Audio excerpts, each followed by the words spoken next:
کہ واقعی محمدی ہے. سبحان اللہ. ایسا طریقہ غلط ہے. بہرحال میرے دوستوں،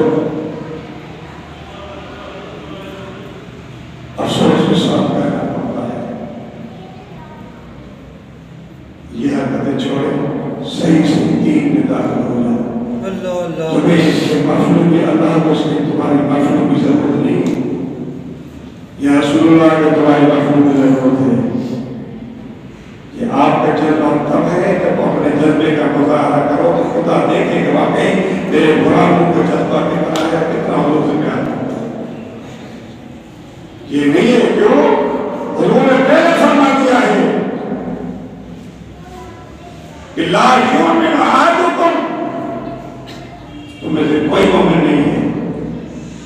لا یؤمن احدکم، کوئی مومن نہیں ہو سکتا حتی اکون احب الیہ من ولدہ وولدہ والناس اجمعین، جب تک میں تمہاری اولاد، تمہارے ماں باپ، دنیا وما فیہا، تمہارے رشتہ داروں سے سب سے زیادہ مقبول میں، جب تک مجھ سے زیادہ پیار مجھ سے نہیں کرو گے میں نہیں بن سکتے. یہ مومن کی شان ہے.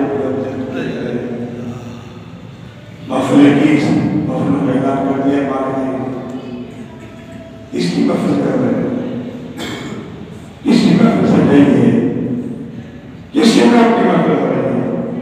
یہ جو بندے بیٹھے ہوئے ہیں ان کے پیٹ میں سے محفل کو ثواب ضرور ملے گا. یہ تو اہل سنت کا عقیدہ ہے، اس کو اجر ضرور ملے گا. اور افسوس ہے کہ اہل خانہ کہاں ہے، اہل خانہ کہاں ہے. تو میرے دوستوں، بڑے شرم کی بات ہے کہ محفل کو سجاتے ہو اور محفل کو شریک نہیں ہوتے ہو.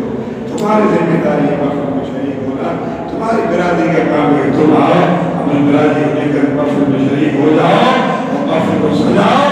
دوسرے آئے یا نہ آئے، جس کا مطلب پروگرام تمہارا ہے تم یہاں شریک ہو جاؤ اور پھر تم یہاں کر اپنے ایمان کا مظاہرہ کرو، بزرگ حکومت ہونے کا مظاہرہ کرو کہ واقعی اس مرحوم کے لیے محفل کی دعا میں بیٹھے ہوئے اور اس نیت سے آئے ہیں تاکہ جو محفل ہو رہی ہے اللہ تعالیٰ ایک گھڑی گھڑی کا ثواب اس والوں کو عطا فرمائے.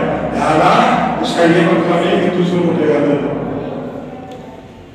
ہم جو تمہارے چاول نہیں کھاتے، ایسے چاول میں لعنت کرتے ہیں، ایسے چاول میں لعنت کرتے ہیں کہ صرف ہمیں کھلانے کا ہم بولے سے چاول کھلا لیں گے. کیا نام ہے کہ ہم سب سے زیادہ خدا کھلاتا ہے، اچھا کھلاتا ہے. مگر کیا ہم اخلاق کی فرض سمجھ کر تمہاری محفلیں سجاتے ہیں اور بیٹھ جاتے ہیں. جو بھی تمہارا حال ہوتا ہے بیٹھ جاتے ہیں، فاتح بھی کر دیتے ہیں، آخر تک بیٹھے رہتے ہیں.